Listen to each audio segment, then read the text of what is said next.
Well, this is the second take because the first time I actually snapped a picture, and then when I got done, I snapped another picture, and that was a little bit disappointing. Day 36. I'm home. I'm glad to be home. On day 34, Mikey and I pushed really hard from Marineland, Florida to NAS, Jacksonville, Florida.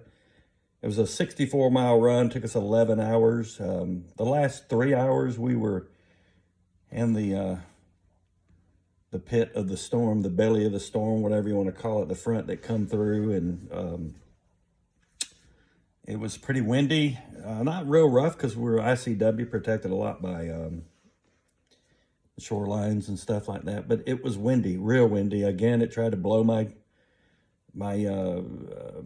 solar panels off that Bimini, and I know a way I'm going to secure it better than what it is and try to prevent that from happening. So if they blow away, the whole Bimini is going to blow away, and at least I can accept that over just losing my solar panels. So any case, I'm going to secure that better when I get back to Jacksonville. So Hazel rode with us. She didn't like it. She was there because she had to be, but never went to the bathroom in 30-something hours.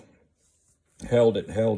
Actually, never even went number 2 until we got home. And but it just didn't seem like it was the habitat that one, she's used to, and 2, that I should make her endure for long periods of time. So I made the decision not to carry Hazel just for that reason. And I don't, this is my dream. Probably it don't seem like it's hers. And she loves the one-day deals on boats and come home and visit the neighbors and the dogs and the other people. And you could just tell her happy domain is not trapped on a boat for weeks at a time. And I'm just not going to do that to her. So unfortunately, that's not going to work out like I hoped, but I'm okay with it because it's the right thing to do in my mind. So we, the last 3 hours, like I said, was really rough getting into Jacksonville. It was a long way to get there, but the rate for the 3 weeks that I'm going to be tied up is phenomenal. You can't beat it. And floating docks, you can tie the boat up tight as you need to, and you don't have to worry about tides and things like that. It's super cool. So I met a new guy right beside me at NAS. His name's Terry Richardson. He's gonna be there a little over a week. Then his boat's going in mothballs for quite a while, and then he's going home. He's been on the loop for 3 years. I think he told me, and really interesting guy, and got a lot of great stories. And I want to give a shout out to the people that I met along the way. Ron and Melinda Mitchell, they were really great friends to me and helped me a lot early on to navigate and come up through the ICW. And you could tell his experience from being on the loop has got a lot of value to it. And I really appreciated spending time with them.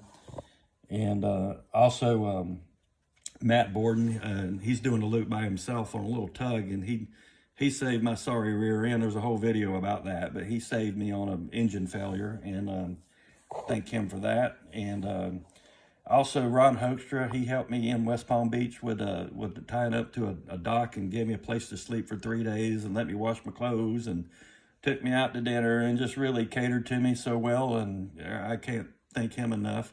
Chris and Jennifer Susko in Tequesta, again, same thing, just carried me, just treated me like a king, fed me like a king, took me down to go look at that beautiful 65-foot Viking, which was so enjoyable, and everything was just, they waited on me hand and foot, and I couldn't thank them enough. So thank you all for making it memorable. I met another guy down in Key West,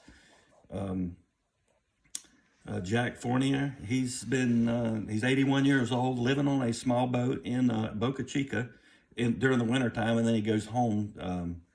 I think New Hampshire in the summertime, spring and summertime. But lots of great stories with him. He's a fascinating person. Has been to Dominican Republic 9 different times by himself on a boat. I mean, it's inspirational as hell when you run across and meet people like that, because you know that, you know, they've been places that you're going, and it can be done. So it's not, you know, it ain't the, it really puts a face on the whole trip. And it's been just, you know, reminiscing back to these people that I've met already is just phenomenal. And you cherish it more after you think back on it than you do at the time that it's happening. But I think that's normal with life. And so I sure hope to run into all of them again somewhere along the road, because it was just phenomenal. And I think that's what makes the Loop such a great adventure, is the people you meet along the way, and the help, the guidance, the friendships, the laughing, joking, riding the your dinghies around. And I mean, it was just phenomenal so far. So there are some times where, you know, when you're by yourself, you get a little lonely, but when someone's with you or you're traveling with someone, it changes the ball game totally. And so I'm gonna try to, you know, ensure that I got at least one rider along the way, or, you know, another boat to travel with, which again, it changes everything to, the experience is much better in my mind, because I just love people anyway. So looking forward to hanging out with my friends and family for the next 3 weeks, and got to visit my neighbors and watch the race yesterday with them. It was back to old times. It was really enjoyable. Had a good time, and went out to dinner with Mikey and Kathy to Donkeys and had some wings, and it just, you know, back to things that are just wonderful. And so the next 3 weeks I'm gonna live it up with more water sports naturally, and start preparing for a departure April 7th, very early morning of April 7th. So probably my last video until then. And I know this is a long one, winded and everything else, but I try not to make them so long in the future. And that's all I got to say for now. So y'all take care of yourself, and God bless you. We're gone.